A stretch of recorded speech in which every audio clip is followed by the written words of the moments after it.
Iran की राजधानी Tehran में पूरी रात धमाकों की आवाज सुनी गई। न्यूज एजेंसी एसोसिएटेड प्रेस की रिपोर्ट के मुताबिक तेहरान में 20 से ज्यादा बार भारी धमाकों की आवाज आई। बताया गया कि जब से जंग शुरू हुई है, यानी कि 28 फरवरी से लेकर 9 मार्च की रात तक, ये सबसे घातक हमले थे।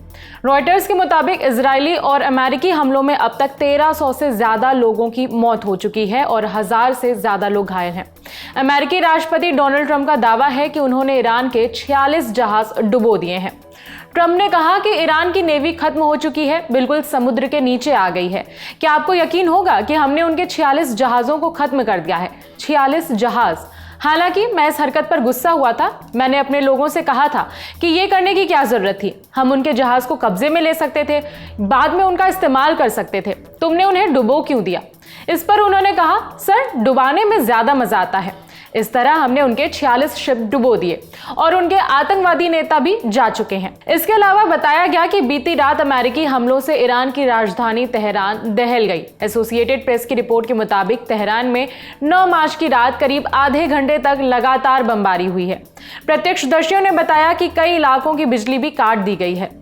हालांकि अमेरिकी राष्ट्रपति डोनाल्ड ट्रंप ने इशारा दिया है कि जल्दी ही जंग रुकने वाली है, लेकिन इसी के साथ ईरान को एक धमकी भी दी, जिसके जवाब में ईरान ने कहा कि जंग कब रुकेगी ये हम तय करेंगे, ना कि अमेरिका। अमेरिकी न्यूज चैनल CBS न्यूज से बात करते हुए ट्रंप ने कहा कि मुझे लगता है युद्ध लगभग खत्म हो चुका है। उनके पास ना नेवी है, ना संचार व्यवस्था और ना ही एयरफोर्स।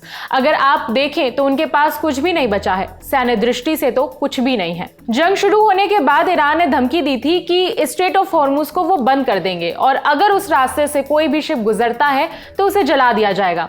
इस धमकी के जवाब में डोनाल्ड ट्रंप ने कहा, अगर ईरान स्ट्रेट ऑफ हॉर्मुज में तेल के प्रवाह को रोकने वाला कोई भी काम करता है तो अमेरिका उस पर अब तक हुए हमलों से 20 गुना ज्यादा भीषण हमले करेगा। ट्रंप ने आगे कहा कि ईरान पर इतने हमले किए जाएंगे कि एक देश के रूप में उनका दोबारा खड़ा होना लगभग असंभव हो जाएगा। आपकी जानकारी के लिए बता दें कि ईरान ने अपना नया सुप्रीम लीडर चुन लिया है। अली खामेनेई की मौत के बाद उनके बेटे अयातुल्ला सैयद मुश्तबा खामेनेई को ईरान का नया सुप्रीम लीडर बनाया गया है। मुश्तबा को लेकर जब ट्रंप से सवाल किया तो ट्रंप ने कहा, उसके लिए मेरी तरफ से कोई मैसेज नहीं है, वो जो भी हो। आपको याद दिला दें कि ईरान के एक स्कूल में भी हमला किया गया था, जिसमें 150 से ज्यादा बच्चियों की मौत हो गई थी। इस हमले का आरोप अमेरिका पर आया था। हमले को लेकर जब ट्रंप से सवाल किया गया तो जवाब मिला, इसकी जांच चल रही है। हमें लगता है कि यह हमला ईरान ने ही किया है, क्योंकि जैसा कि आप जानते हैं उनके हथियार बिल्कुल सटीक नहीं होते, उनमें बिल्कुल भी सही निशाना लगाने की क्षमता नहीं है।